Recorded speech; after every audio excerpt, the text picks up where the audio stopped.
If someone had told me 6 months ago that my perfect relationship was nothing more than an illusion, I would have laughed in their face. But life has a cruel sense of irony. One moment, you're convinced you've found your forever, and the next, you're watching it unravel before your eyes, thread by thread. Let me start from the beginning. Her name is Emily. Well, for the sake of this post, we'll call her that. We met 3 years ago at a mutual friend's party. She was the kind of girl who could light up a room just by walking into it. I was completely smitten from the start. We hit it off, and before long, we were practically inseparable. Dinners, vacations, lazy Sundays on the couch. It was that kind of love where you feel like you've found your person. Or so I thought. Now, looking back, I see the red flags. Funny how hindsight works. There were small things I brushed off at the time because I was in love. The way she'd get overly defensive about her phone. The way she'd suddenly have these girls' nights. That didn't include the friends I knew. The way she'd sometimes pick fights over nothing and then leave the house for hours, coming back acting like nothing happened. I should have known. But when you're in it, you don't want to believe that the person you love is capable of hurting you. You make excuses. You tell yourself, she's just independent. She just needs space. I'm overthinking. Then came the night she dropped the bombshell. It was a regular Tuesday. I was making dinner when she walked into the kitchen with this weird look on her face, half guilty, half rehearsed. She sat down at the table, sighed dramatically, and said, "We need to talk." If you've ever been in a long-term relationship, you know nothing good comes after those words. She told me she thought we needed to take a break. That she loved me, but she felt like she needed some time to find herself. That things had felt stale lately, and she didn't want to wake up one day resenting me. Now, I'm not an idiot. People don't just wake up one day and decide they need a break from the person they love. There's always something, or someone, else involved. But at that moment, I was too stunned to argue. I just sat there, staring at her, trying to process what she was saying. "A break?" I repeated like an idiot. She nodded, looking so sad, like this was hard for her. As if she wasn't the one blindsiding me with this nonsense. I asked her if there was someone else. She immediately got defensive. "Why would you even ask me that?" she snapped, like I had just accused her of murder. Classic deflection. But again, I didn't push. I just sat there, nodding, feeling like the rug had been yanked out from under me. I didn't fight her on it. Maybe I should have. Maybe I should have called her out right then and there. But I just nodded, told her if that's what she needed, then fine. What else was I supposed to do? She moved out the next day. Just like that. Said she was staying with a friend for a while to clear her head. I spent the next week in a daze, going over every moment of our relationship, wondering where I had gone wrong. And then, just when I was starting to accept it, just when I was almost convinced that maybe she really did just need space, I found out the truth. And that's when everything changed. You know that sinking feeling you get in your gut when something just doesn't add up? That knowing, persistent whisper in the back of your mind telling you that you're being played? Yeah. That feeling had been creeping up on me ever since Emily walked out of our apartment with her neatly packed bags, claiming she needed time to find herself. At first, I tried to be the bigger person. I told myself that maybe she really did need space. Maybe we had fallen into a rut, and maybe, just maybe, this break would give her some clarity. I even held on to the slim hope that she'd come back, realizing what we had was worth fighting for. But something didn't sit right. She wasn't acting like someone who needed space to think, she was acting like someone who had already made up her mind. The first real red flag smacked me in the face about a week into our so-called break. I was scrolling through Instagram, mindlessly liking pictures, when I stumbled across a story from one of Emily's coworkers. It was a boomerang of clinking cocktails, tagged at some upscale rooftop bar in the city. Right in the center of the frame, laughing like she didn't have a care in the world, was Emily. And she wasn't alone. A guy was sitting next to her, leaning in way too close. His arm was draped casually over the back of her chair, his body angled toward her in that unmistakable way people do when they're flirting. I felt my stomach drop. Now, I'm not the jealous type. Or at least I never thought I was. But something about seeing her out, looking happier than she had in months, while I was sitting at home trying to process everything, it didn't sit well. I told myself not to jump to conclusions. After all, a picture doesn't tell the whole story. Maybe he was just a friend. Maybe I was overthinking things again. That illusion shattered 2 days later. I got a text from my buddy Mike. Short. Blunt. Dude. I think you need to see this. Attached was a photo, clear as day, of Emily, locked in an embrace with the same guy from the Instagram story. But this wasn't some friendly hug.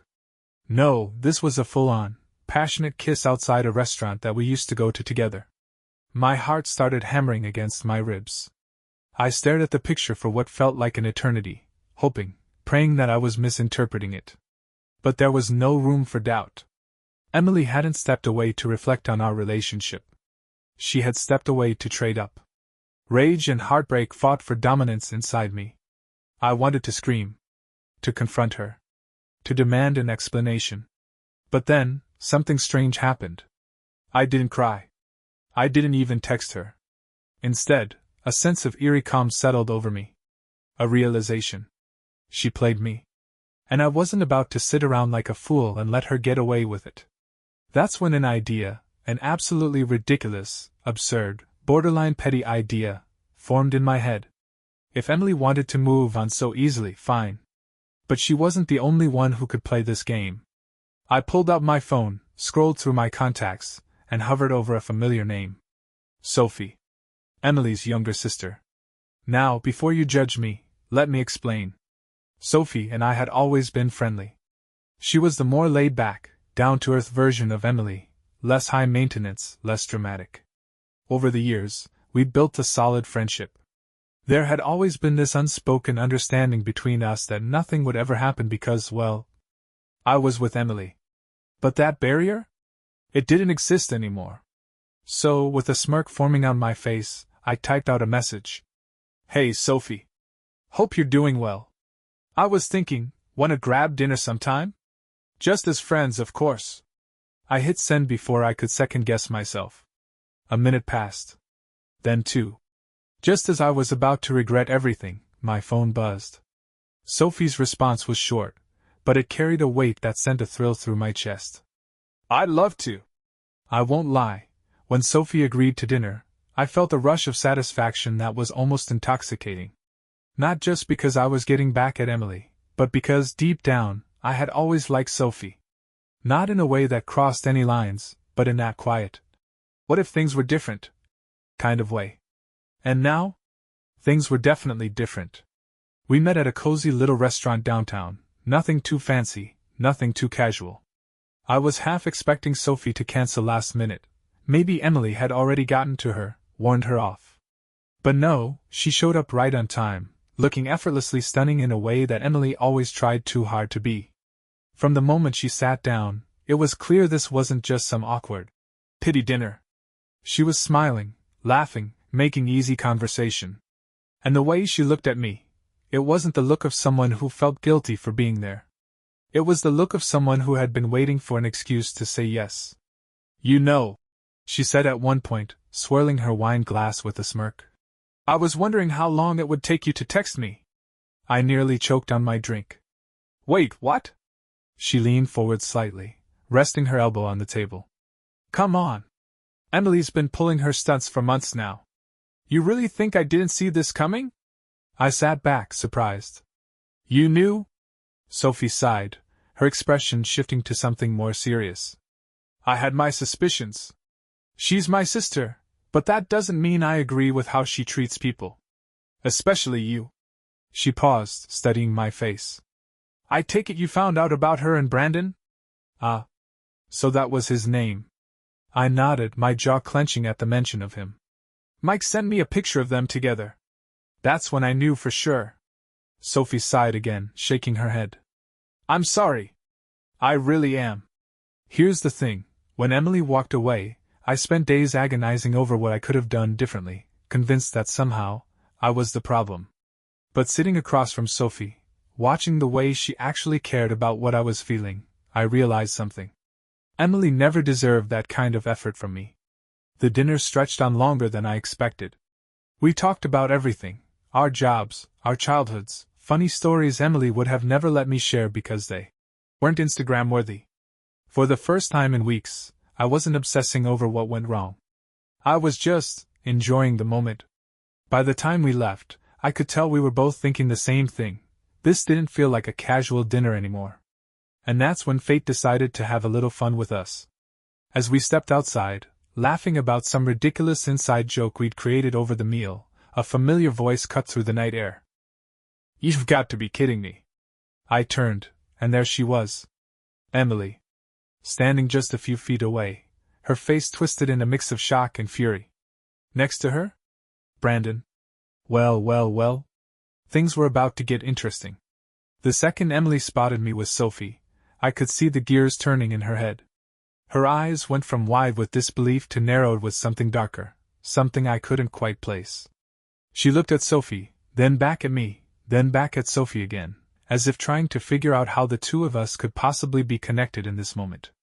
Then came the voice I was all too familiar with, dripping with that signature, possessive tone. "What the hell is this?"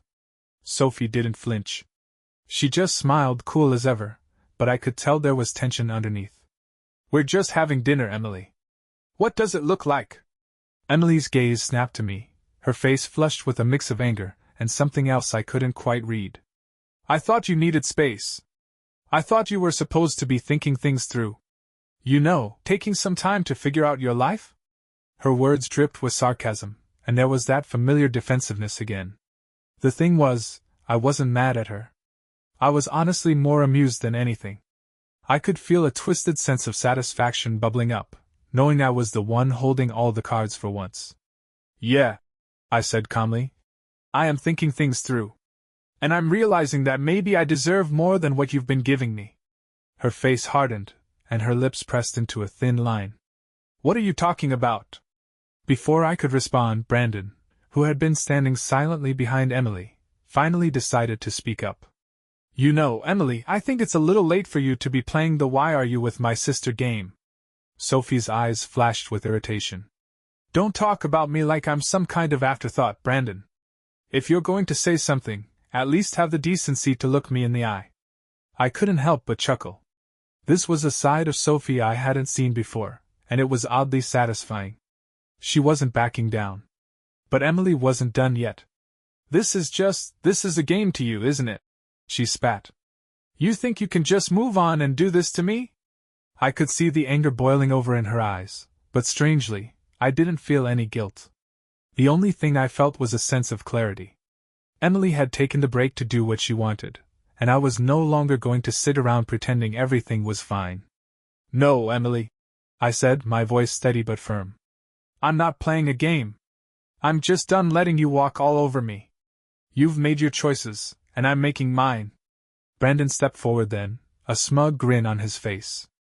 "I think we all know what choices those are." I couldn't keep the edge of a smirk from creeping onto my face. "Yeah, I guess we do." And with that, Emily's mask cracked. For the first time, I saw her not as the confident, self-assured woman I once thought I knew, but as someone desperate to keep control of a situation she couldn't manipulate anymore. Her voice, now quieter but still sharp, hissed, "You're really doing this, aren't you?" "I am," I replied simply. "I'm giving you the space you wanted. But now, I'm the one who gets to decide what happens next." For a brief moment, there was silence. Then Emily turned on her heel and stormed off, not even sparing Brandon a second glance. He watched her go, his expression flickering between confusion and frustration. I could feel Sophie's eyes on me, but I didn't look at her. Instead, I focused on the now empty space where Emily had been. "Well, that was something," I muttered under my breath. Sophie, with a half-smile, nudged me. "Yeah. Definitely didn't expect the night to go like this." I finally turned to face her, a genuine smile breaking through. "Me either." And just like that, the tension in the air shifted. Sophie and I both knew this wasn't just about dinner anymore. It was about the two of us redefining what came next, no strings attached. The days after that moment were interesting, to say the least. The aftermath of Emily finding us together wasn't as explosive as I'd expected. Sure, she sent a few angry texts, passive-aggressive messages, even tried calling me a couple of times. But every time I answered, I just let the silence hang. I didn't owe her an explanation. Not anymore. What I didn't expect was how much Emily would spiral. It was like the moment she realized I wasn't going to chase after her or apologize for something that wasn't my fault, she couldn't handle it. She went into full damage control mode. I got a call from a mutual friend, Karen, who had been in the loop for a while. "Hey, I just wanted to let you know that Emily's freaking out. She's telling people you've moved on with Sophie and that you're rubbing it in her face." I laughed. "I'm not rubbing anything in anyone's face. I'm just living my life." Karen didn't sound convinced. "I don't know, man. She's really upset. And Sophie's not helping. She's been pretty vocal about how she doesn't think Emily deserves you." I didn't know whether to be annoyed or amused. On one hand, Karen was right. I didn't need anyone talking behind my back. But on the other, I couldn't help but feel a sense of vindication. Emily had spent so long acting like she was the one in control, the one calling the shots. Watching her unravel in front of everyone? Honestly, it felt like justice. That didn't mean I was completely in the clear, though. I still had to figure out how to handle Sophie, especially with the way Emily was turning up the pressure. I didn't want things to get weird between us. So I called Sophie. "Hey, you okay?" I asked when she picked up. "Yeah, I'm good. Just navigating the landmines, you know?" I chuckled, feeling a strange sense of camaraderie. "I hear you. Emily's been blowing up my phone, trying to make me feel guilty." There was a pause on the other end. Then, "She's acting like she's the only one hurt in all of this." I could tell Sophie was getting more worked up, and I didn't want her to get caught in the crossfire. "Look, we don't need to get into all that. I just wanted to check in, see where you're at. Honestly, I don't know what I expected, but this whole thing is more messed up than I thought." Sophie's voice softened. "I never meant for you to get dragged into her mess. I just thought. I don't know. Maybe you deserve someone who actually appreciated you." I could feel the weight of her words settle in the pit of my stomach. It was one thing for me to feel betrayed, but hearing Sophie acknowledge how toxic Emily had been, it made it real in a way I hadn't fully allowed myself to feel. "Sophie," I started, unsure how to put it into words. "I don't want to complicate things between us. I'm done with the drama. And I don't want you to feel like you're getting pulled into it." She was quiet for a long moment. When she finally spoke, her tone had shifted, lighter, even playful. "Well, if you're done with the drama, what exactly are we doing here?" I grinned. "Maybe just enjoying each other's company. No strings attached." She let out a soft laugh. "That sounds like a good plan." And for the first time in a long time, I felt like things were finally in my control. I didn't owe anyone an explanation. I wasn't stuck in some miserable love triangle. It wasn't about getting revenge. It was about moving on, doing what made me happy, and not letting anyone dictate how I was supposed to feel. Emily had made her choices. And now, I was making mine. But the best part? I could tell Sophie was on the same page. And that only made me want to see where this would go. Things between Sophie and I started to settle into this strange, yet comfortable rhythm. The tension that had once been so palpable between us, like a tightrope waiting to snap, started to dissolve. We were just two people spending time together, no drama, no expectations, just enjoying each other's company. I won't lie, there was an undeniable chemistry. It was subtle at first, but the more we hung out, the more I started noticing the little things.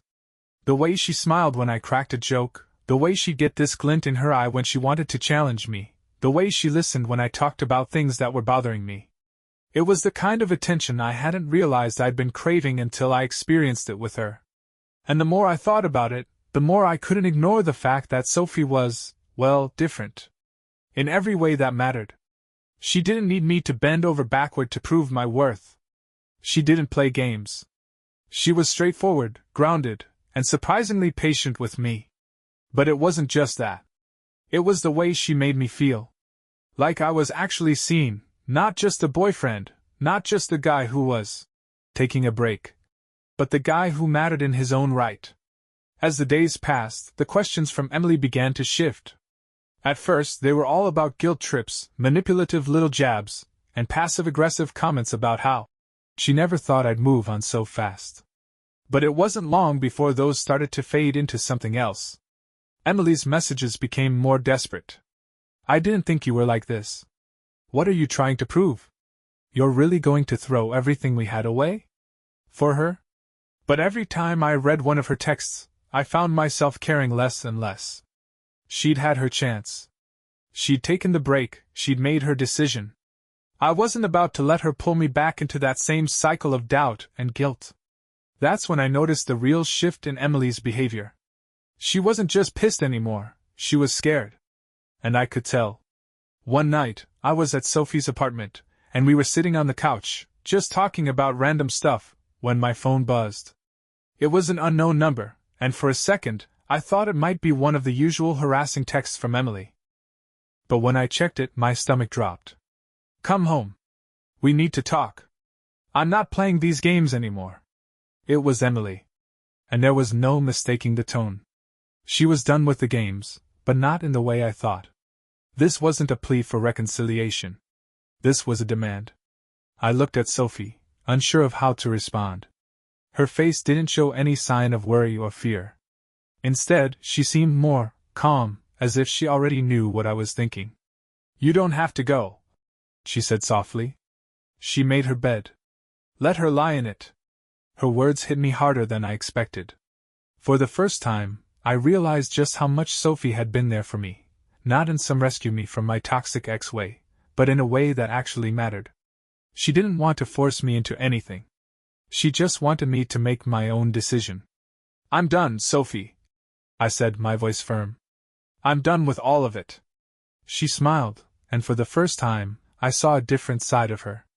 Not the sister of my ex, not some bystander to my broken relationship, but Sophie, the woman who was standing right in front of me, unwavering. The moment felt surreal, almost like time had slowed down. I knew exactly what I wanted now. I didn't need to respond to Emily. I didn't need to apologize or explain myself to anyone anymore. I was free. But what happened next was even more telling. The following day, Emily showed up at Sophie's apartment, unannounced, looking like she hadn't slept in days. Her eyes were red, her hair disheveled, and she was clutching her phone like it was a lifeline. You need to stop. Emily's voice was shaky, her desperation bleeding through. You're making a huge mistake. He's not worth it, Sophie. He's not the guy you think he is. I could see Sophie's jaw tighten, and for a moment, I thought she was going to lash out. But instead, she stood up slowly, looking Emily dead in the eye. No, Emily, Sophie said, her voice calm but powerful. I'm not doing this for you. I'm doing this for me. And right now, I'm exactly where I need to be. I didn't expect Emily to say anything else, but she did. You're really choosing him over your family? Her words were bitter, sharp, meant to wound. But Sophie didn't flinch. I'm choosing me. You should try it sometime. With that, Emily left. There was no grand confrontation, no final showdown.